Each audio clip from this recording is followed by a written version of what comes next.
Hello everybody, welcome back to my channel Literary Academia.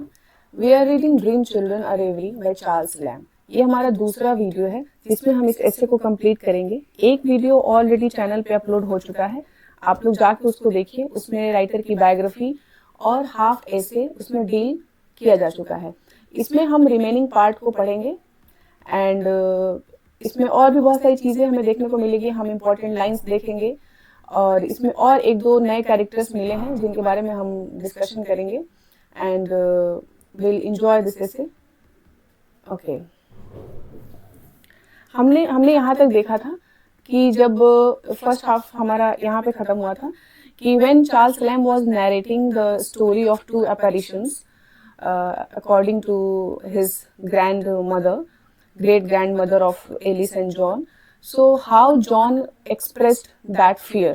John ने क्या किया था? जॉन ने अपने आईब्रोज को हाई किया था and tried to look courageous, और उसने ऐसे दिखाने की कोशिश की थी कि वो डरा नहीं है, and it is a sign that he was scared. Okay, now then I told how good she was to all her grand children.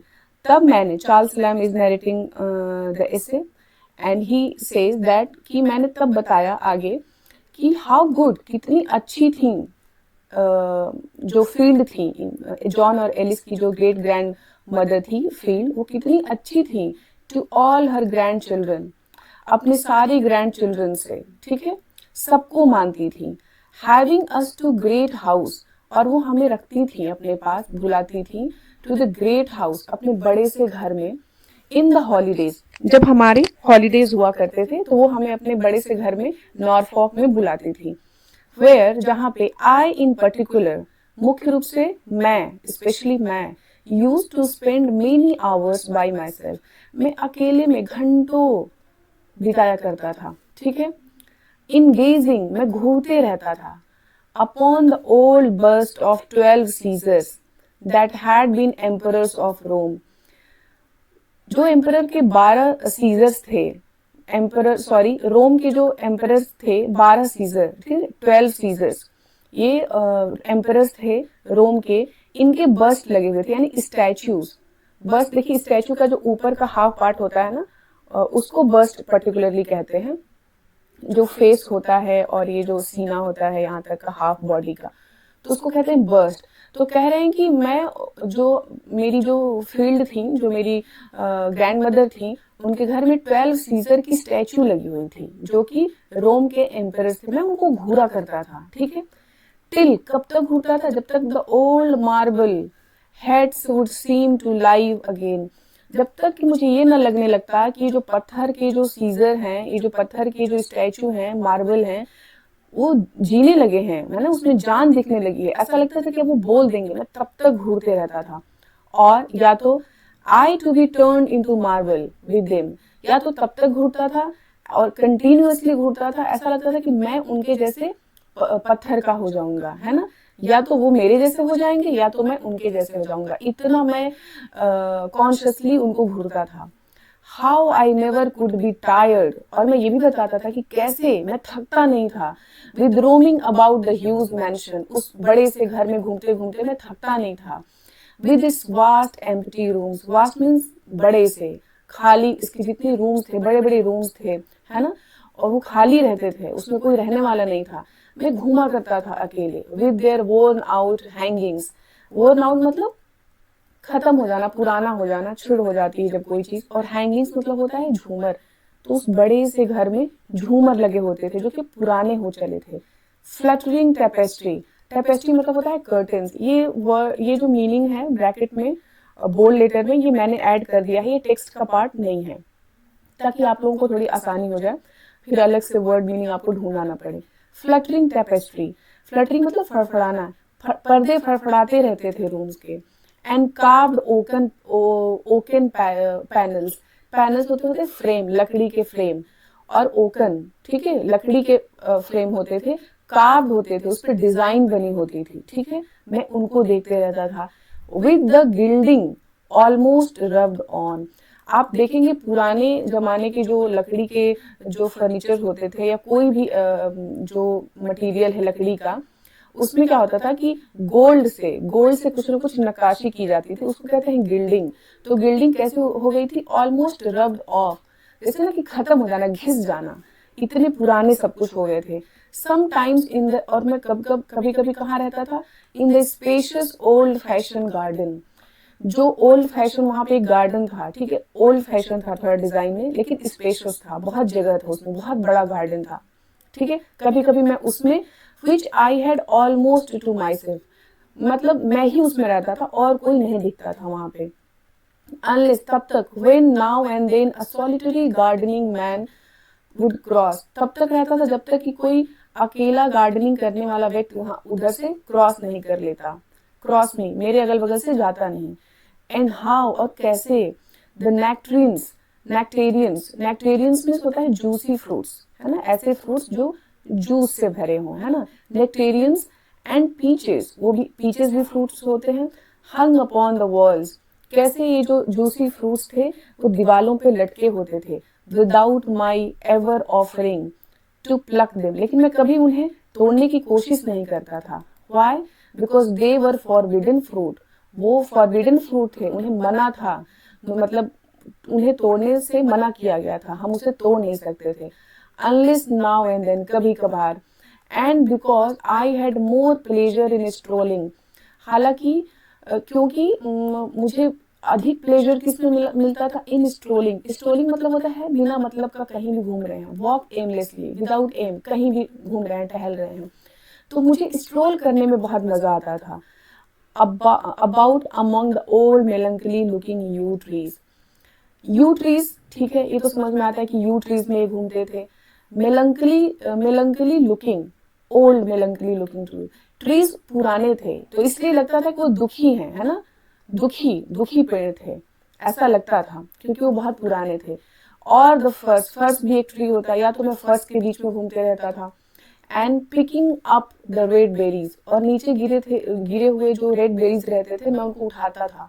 And the for Apple, और फर के पेड़ से उसके फ्रूट को भी लेता था, एप्पल फ्रूट को, विच वर गुड फॉर नथिंग, वो गिरे हुए होते थे तो वो किसी काम के नहीं थे, बट टू लुक एट, बस मैं उन्हें देखते रहता था। और in lying about upon the fresh, और मुझे कहाँ पे प्लेजर मिलता था, lying about upon the fresh grass, fresh हरी हरी ग्रास पे मैं लेटे रहता था, मुझे बहुत प्लेजर मिलता था। With all the fine garden smells around me, और मेरे चारों तरफ गार्डन से अच्छी अच्छी खुशबू आती रहती थी। और और बास्किंग इन द ऑरेंजरी, ऑरेंजरी मतलब होता है गार्डन ऑफ ऑरेंज, ऑरेंज के जो बगीचे होते हैं, तो मैं ऑरेंज के बगीचे में, बास्किंग मतलब धूप लेना, मैं वहीं लेटा रहता था धूप में। टिल आई, कब तक, I could almost fancy myself ripening too, तब तक, जब तक कि मैं तब तक लेटता रहता था जब तक कि मुझे नहीं लगता कि मैं भी पक चुका हूँ, है ना, टू, मतलब मैं भी पक चुका हूँ, अलॉन्ग विद, किसके साथ साथ, oranges and Lyme's, in the grateful warmth, वो जो ग्रेटफुल, वो जो सन रेज आती थी, तो उस सन रेज में मुझे लगता था कि ऑरेंजेस और लाइम्स के साथ साथ मैं भी पक चुका हूँ। देखिए, यूरोप में समर सीजन को बहुत इंजॉय किया जाता है, क्योंकि वहाँ पे समर बहुत कम टाइम के लिए रहता है, जैसे हमारे यहाँ विंटर बहुत कम टाइम के लिए रहता है ना, तो हमारे यहाँ बहुत लोग हैं जो विंटर इंजॉय करते हैं, क्योंकि गर्मी का पीरियड बहुत लंबा रहता है हमारे यहाँ, वैसे ही वहाँ पे ठंडी का पीरियड बहुत ज़्यादा रहता है, और इसलिए दे इंजॉय समर अलॉट। और in watching the dace that darted to and fro in the fish pond, या तो और मुझे कहाँ से प्लेजर मिलता था, मैं देखता रहता था, डेक मतलब होता है फिश, एक तरह की फिश होती थी, दैट डार्टेड, जो उछलती कूदती रहती थी आगे पीछे, टू एंड फ्रो मतलब आगे पीछे, इन द फिश पॉन्ड में वो आगे पीछे करती रहती थी। At the bottom of the garden के लास्ट में ये फिश पॉन्ड बना था।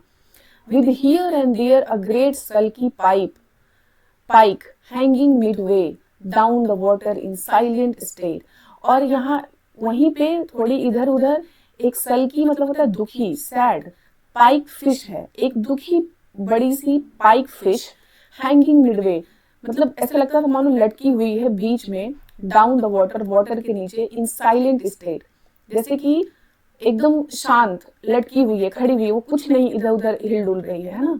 वहीं पे जो ये डेक है, ये उछल कूद रही है, लेकिन जो पाइक है, दोनों फिश हैं, डेक और पाइक। पूछ सकता है कि किस किस फिश का को मेंशन किया गया है, कौन सी की बहुत पूछता है। हम कभी सरोजर एट होम में कोई फिश देखते हैं, है ना, विलविम्बल में कोई अलग फिश देखते हैं, तो वहाँ पे ये सब याद रखने की जरूरत है। तो यहाँ पे जो पाइक है वो कहीं स्टिल स्टैंडिंग, शांति से एकदम खड़ी हुई है। एज इफ इट, जैसे मानो, इट मॉक, ये हंस रही हो, किस पे, eight there impertinent frisking. Frisking मतलब हलचल, उछलना कूदना। तो ये जैसे लग रहा है ना कि ये जो बाकी डेक फिशेस हैं उनके उछल कूद पे जैसे मानो हंस रही हो, है ना। ये शांति से खड़ी थी, कौन सी, पाइक fish. I had more pleasure in these busy idle diversions. मुझे ज्यादा प्लेजर मिलता था इन छोटे छोटे जो बिजी आइडल थे। बिजी मतलब व्यस्त और आइडल मतलब आलस। अब ये दोनों ऑक्सीमोरॉन है, दोनों एक साथ कैसे हो सकता है। बिजी मतलब आप काम भी कर रहे हैं, आइडल मतलब आलस, आप कुछ काम भी नहीं कर रहे हैं। तो यही है भी ना, Charles Lamb as a child देखो तो बिजी हैं, कुछ ना कुछ देख रहे हैं, कर रहे हैं, बेरीज फ्रूट्स उठा रहे हैं, लेकिन ये काम कुछ नहीं कर रहे हैं। तो कह रहे हैं कि मुझे इन्हीं बिजी आइडल वर्क्स में क्या था, प्लेजर आता था, मुझे प्लेजर मिलता था। Divergence than in all the sweet flavours of the peaches, किसके बजाय, जो पीचेस के फ्लेवर्स थे, नेक्टेरियंस थे, ऑरेंजेस थे, and such like common baits. और जो कॉमन अट्रैक्शन है, बेस मतलब चारा भी होता है और अट्रैक्शन भी होता है, चिल्ड्रन। तो जो छोटे छोटे बच्चों का जो अट्रैक्शन होता है, पीचेस, नेक्टेरियंस, ऑरेंज, ठीक है, उनके बजाय मुझे बिजी आइडल, घूमते रहना, स्ट्रोलिंग करना, ठीक है, उसमें ज्यादा मजा आता था। अभी जैसे ये बात बता रहे हैं, हियर जॉन, जो इनका बेटा है, हियर जॉन स्लाइली, ठीक है, चुपके से, डिपॉजिटेड बैक, रख दिया पुनः, अपॉन द प्लेट, प्लेट पर, अ बंच ऑफ ग्रैप्स, एक ग्रैप्स का एक जो बंच था, गुच्छा था, उसने प्लेट पर वापस रख दिया, जिसको उसने पहले उठाया होगा। which, जो कि नॉट ऑब्जर्व्ड, अनऑब्जर्व्ड बाई एलिस। अब देखिए यहाँ पे दो नेगेटिव आया, एक नॉट और एक अनऑब्जर्व्ड, यानी कि ऑब्जर्व, दो नेगेटिव मिलके क्या बनाएंगे, पॉजिटिव बनाएंगे।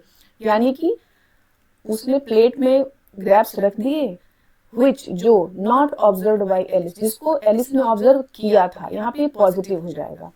ही हैड मेडिएटेड, जिसने क्या किया था, ये विचार किया था जॉन ने, डिवाइडिंग विद हर, उसने ऐसा सोचा था, विचार किया था कि वो इन ग्रैप्स को डिवाइड करेगा, शेयर करेगा एलिस के साथ, ठीक है।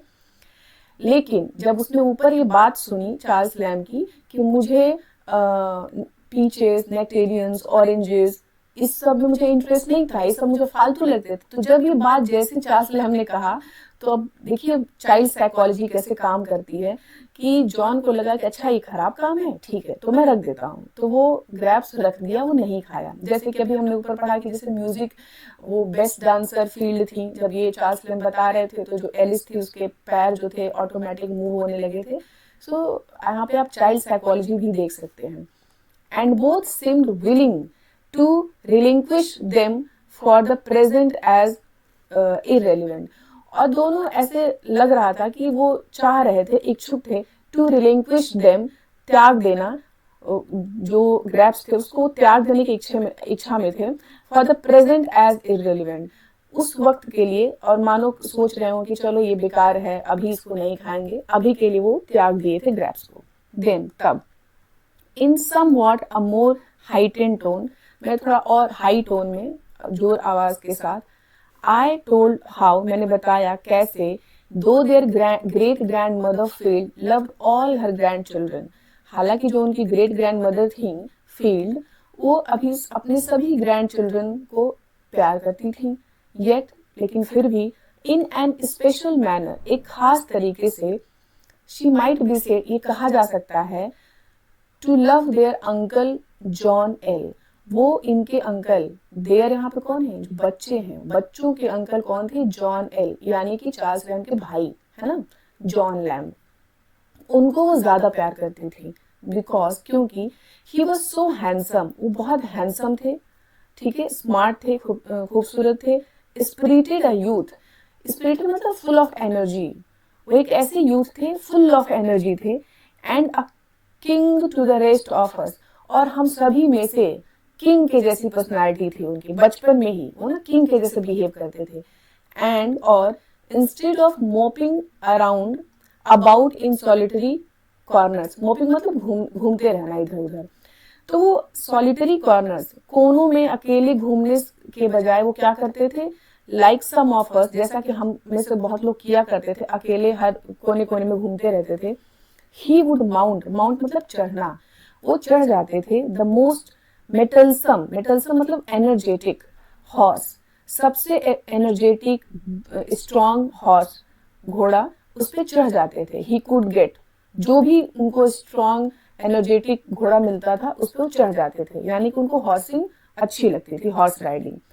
व्हेन, जब, but an imp no bigger than themselves, imp मतलब वो जो घोड़ा था वो उनसे उनसे ज्यादा स्ट्रॉन्ग बड़ा नहीं था। When but an imp no bigger than themselves, वो जो घोड़ा था वो हम लोगों से ज्यादा बड़ा नहीं था, हमें लगता है कि, लेकिन फिर भी वो जो था जो जॉन एल थे वो उस पर माउंट कर जाते थे and make it carry him, और अपने आप को कैरी करवाते थे half over the country, county के आधा काउंटी जो था वो उस पर घूम लेते थे बैठ के, इन अ मॉर्निंग में, एंड ज्वाइन हंटर्स, यहाँ इतना ही नहीं, वो जो हंटर्स को भी ज्वाइन करते थे।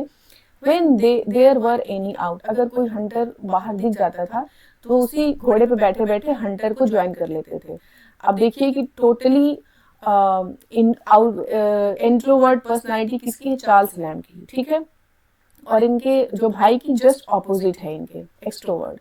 And yet he loved the old great house, वो बाहर की दुनिया भी उनको अच्छी लगती थी जॉन एल को, लेकिन वो ओल्ड ग्रेट हाउस को भी बहुत प्यार करते थे, एंड गार्डन्स टू, और गार्डन्स भी उनको पसंद थे, but had too much spirit to be always pent up, pent up मतलब होता है कन्फाइंस, किसी चीज के अंदर रहना, विद इन देयर बाउंड्रीज, उन्हें पसंद तो था, ग्रेट हाउस भी पसंद था, गार्डन्स भी पसंद थे, but had too much spirit, लेकिन उनकी एनर्जी इतनी ज्यादा थी, to be always pent up, to be always pent up, कि वो हमेशा कन्फाइन रहने के लिए, बाउंड्री में रहने के लिए एनर्जी उनकी ज्यादा थी। टू मच थोड़ा सा, जब जहाँ पे सो मच और टू मच में यही अंतर होता है, टू मच जब आता है तो वो नेगेटिव के सेंस में आता है कि, और जो सो मच आता है तो पॉजिटिव के सेंस में आता है। यहाँ पे टू मच है यानी कि उनकी एनर्जी ज्यादा थी और इसलिए वो कन्फाइंड नहीं रह सकते थे विद इन देयर बाउंड्रीज, उस जो बड़े से घर के बाउंड्रीज में रहने के लिए उनकी एनर्जी बहुत ज्यादा थी, थोड़ी कम एनर्जी रहती तो रह भी पाते।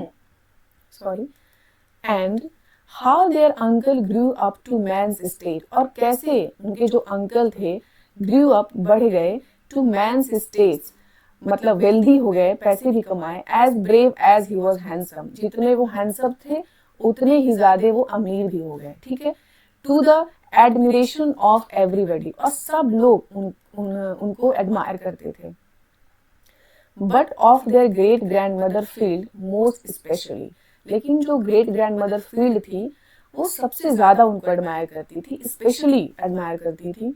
And how he used to carry me, और लैम्ब कह रहे हैं कि कैसे वो मुझे कैरी किया करता था मेरा भाई, अपॉन हिज बैक, अपने बैक पे, when I was a lame footed boy, जब मुझे चोट लग गई थी, और लेम फूटेड जब मैं लंगड़ा के चलता था, ठीक है, तो वो मुझे अपने पीठ पे कैरी करता था, फॉर क्योंकि he was a good bit older than me, क्योंकि वो मुझसे थोड़ा बड़ा था, मेनी अ माइल, और बहुत दूर तक मुझे लेके कैरी करता था, I could not walk for pain, जब मैं पेन के मारे, पेन में बहुत होता था मैं और मैं चल नहीं पाता था तो वो मुझे कैरी करता था। एंड हाउ, और हाउ इन आफ्टर लाइफ, बाद में कैसे, ही बिकेम लेम फूटेड, जब वो उसके पैर में चोट लग गई, जब वो नहीं चल पाता था, he became lame footed too, I did not always, तो मैं नहीं करता था क्या, मेक अलाउंस मतलब उसकी हेल्प नहीं करता था, एनफ फॉर हिम, मैं उसको उतना फेवर नहीं करता था, मैं उसकी उतनी जो उसको फेवर नहीं करता था, उसकी उतनी हेल्प नहीं करता था, व्हेन ही वाज इम्पेशेंट, जब वो असहाय महसूस करता था, जब वो पेन में रहता था, ठीक है, नॉट रिमेम्बर, और ना ही मैं याद करता था, सफिशिएंटली पर्याप्त रूप से, how considerate he had been to me, वो कितना कंपैशनेट था मेरे लिए, कितना मेरे साथ वो हमेशा रहता था, मैं ये याद भी नहीं करता था। When I was lame footed, जब मैं lame footed था, जब मैं पैर से चल नहीं पाता था, तो वो मेरे लिए कितना पर्याप्त रूप से मेरे साथ रहता था, मैं ये बातें याद भी नहीं करता था जब वो lame footed बना। ठीक है, यहाँ पे लैम एक्सेप्ट कर रहे हैं अपना एक selfish nature. And how when he died, और कैसे जब उसकी डेथ हो गई, though he had not been dead an hour, हालांकि उसको मरे अभी 1 घंटा भी नहीं हुआ था, इट सीम्ड, ऐसा लगा, एज इफ मानो ही had died a great while ago, जैसे लग रहा था कि वो बहुत पहले उसकी डेथ हो चुकी है। Such a distance there is between life and death, और इतना ही डिस्टेंस है लाइफ और डेथ में। ठीक है, and how I bore his death, और कैसे मैंने उसके डेथ को बर्दाश्त किया। As I thought pretty well at first, पहले मैंने अच्छा खासा इसके बारे में सोचा, बट आफ्टरवर्ड, बाद में, इट हॉन्टेड एंड हॉन्टेड मी, उसकी डेथ ने मुझे बहुत हॉन्ट किया, बहुत डराया, बहुत परेशान किया। एंड दो आई डिड नॉट क्राई, हालांकि मैं रोया नहीं था, और टेक इट टू हार्ट, और ना ही मैंने इसे दिल से लगाया था, एज सम डू, जैसा कि कुछ लोग करते हैं, किसी की डेथ के बाद बहुत रोते हैं और बहुत दिन तक ये बात उनके दिल से नहीं निकलती। एंड एज आई थिंक, और मुझे लगता है, he would have done if I had died, कि अगर मेरी डेथ हो गई होती तो मेरा भाई जॉन एल भी यही करता जो बाकी सब करते हैं, लेकिन मैं नहीं कर पाया। क्या नहीं कर पाया? मैं रो नहीं पाया, मैं बहुत दिन तक इस बात को अपने दिल में रख नहीं पाया। येट फिर भी आई मिस्ड हिम, मैंने उसे बहुत मिस किया। ऑल डे लॉन्ग, पूरे पूरे दिन मैं उसको मिस करता था। And knew not till then how much I had loved him, और तब तक मिस किया जब तक कि मुझे ये एहसास नहीं हो गया कि आखिर सच में मैं उसे कितना प्यार करता था। आई मिस्ड हिज काइंडनेस, मैं उसके काइंडनेस को बहुत मिस करता था। एंड आई मिस्ड हिज क्रॉसनेस, और मैं उसके क्रॉसनेस, मतलब कि उसका जो एक बेनिवलेंट नेचर था, उसको भी मैं बहुत मिस करता था। And wished him to be alive again, और मैं चाहता था कि वो फिर से जिंदा हो जाए। To be quarrelling with him, मैं उससे झगड़ा करना चाहता था, वो आ जाए, भले वो मेरे से झगड़ा करे लेकिन वो जिंदा हो जाए, मैं ऐसा चाहता था। फॉर, क्योंकि वी क्वेरल्ड समटाइम्स, क्योंकि जब वो जिंदा था तो हम कभी कभी झगड़ा किया करते थे। रादर देन, बल्कि इसके, नॉट हैव हिम अगेन, कि मैं उसको कभी ना देखूं, इससे अच्छा कि वो आ जाए और मैं उससे झगड़ा ही कर लूं। And was as uneasy without him, उसके लिए मेरे, उसके बिना मैं बहुत अनईजी हो गया था, है ना। As he their poor uncle must have been, as he, their poor uncle, must have been when the doctor took off his limb. मैं वैसे ही असहाय महसूस कर रहा था जैसे कि वो किया होगा। पुअर अंकल, देयर, यहाँ पे देयर एलिस, जॉन और एलिस की बात हो रही है। पुअर अंकल जॉन एल है यहाँ पे। मस्ट हैव बीन, कि वो भी अनईजी हुआ होगा। व्हेन, जब, the doctor took off his limb, जब डॉक्टर ने उसका पैर काट दिया था। Here the children fail a crying, यहाँ पे ऐसा लगा कि बच्चे अब रोने वाले हैं, है ना। एंड आस्क्ड इफ, और मैंने पूछा, इफ, कि अगर, देयर लिटिल मॉर्निंग, उनकी ये जो रुआसे हो गए हैं, जो वो रोने वाले हैं, विच दे हैड ऑन, जो कि दिख रहा था कि वो रो रहे हैं, was not for uncle John, मैंने पूछा कि क्या ये जॉन के लिए तुम लोग रो रहे हो या कुछ और बात है। एंड दे लुक्ड अप, उन लोगों ने ऊपर देखा, एंड प्रेड मी, और मुझसे रिक्वेस्ट किया, not to go on about their uncle, कि हमारे अंकल के बारे में और हमें मत बताइए, but to tell them some stories about their pretty dead mother, और उन्होंने कहा कि अब हमें हमारी जो सुंदर सी, हमारी जो डेड मदर थी, उनके बारे में हमें बताइए। देन आई टोल्ड, तब मैंने बताया, them how for 7 long years, कि कैसे मैं 7 सालों तक, अब ये फैक्ट बन सकता है कि कितने सालों तक चार्ल्स लैम ने कोट किया था अपनी जो उनकी बिलवेड थी, ठीक है। तो 7 सालों तक, इन होप समटाइम्स, कभी कभी उम्मीद के साथ, समटाइम्स इन डिस्पेयर, और कभी कभी निराशा के साथ, येट परसिस्टिंग एवर, लेकिन फिर भी हमेशा, I quoted the fair Alice W, मैंने फेयर एलिस डब्ल्यू को हमेशा कोट किया, मतलब कि मैंने हमेशा उनको लव किया, ठीक है। Fair Alice W and as much as children could understand, और जितना बच्चे समझ सकते थे, I explained, मैंने बताया, to them, उनको, what coyness and difficulty and denial meant in maidens, जो maidens होती थी, यानी कि जो बिना शादीशुदा की जो लड़कियां होती थी, उनके अंदर coyness मतलब शर्म, वो क्या होती है, difficulty and denial, किस तरह से क्या मुश्किल आती है उनको कोट करने में, डिनाइल कैसे होता है, वो जितना समझ सकते थे मैंने उनको समझाने की कोशिश की। When suddenly turning to Alice, जब मैं अचानक से एलिस की तरफ मुड़ा, the soul of the first Alice, Alice उनकी बेटी का भी नाम है, अभी ऊपर हमने देखा जॉन और एलिस डब्ल्यू एक थी उनकी लव इंटरेस्टिंग, जिनको वो कोट भी किए थे। तो वो कह रहे हैं When suddenly, जब अचानक से, turning to Alice, जब मैं एलिस की तरफ मुड़ा, the soul of the first Alice, पहली एलिस का जो सोल था, यानी कि जो उनकी बिलवेड का जो सोल था, looked out at her eyes, ऐसा लगा कि मुझे उसकी आंखों में पुरानी एलिस दिख रही है, with such a reality of representment, ऐसा लगा कि सच में एकदम रियल हुआ कि पुरानी एलिस का रिप्रेजेंटमेंट हो रहा था, ये जो एलिस उनकी डॉटर है उसकी आंखों में, है ना। अचानक से उनको ऐसा लगा, that I became in doubt, कि मैं डाउटफुल हो गया, which of them stood there before me, कि दोनों एलिस में से कौन सी एलिस मेरे सामने खड़ी थी, एलिस द डॉटर या एलिस द बिलवेड, और whose that bright hair was, और ये ब्राइट हेयर किसके थे, एलिस के थे या मेरी डॉटर के हैं।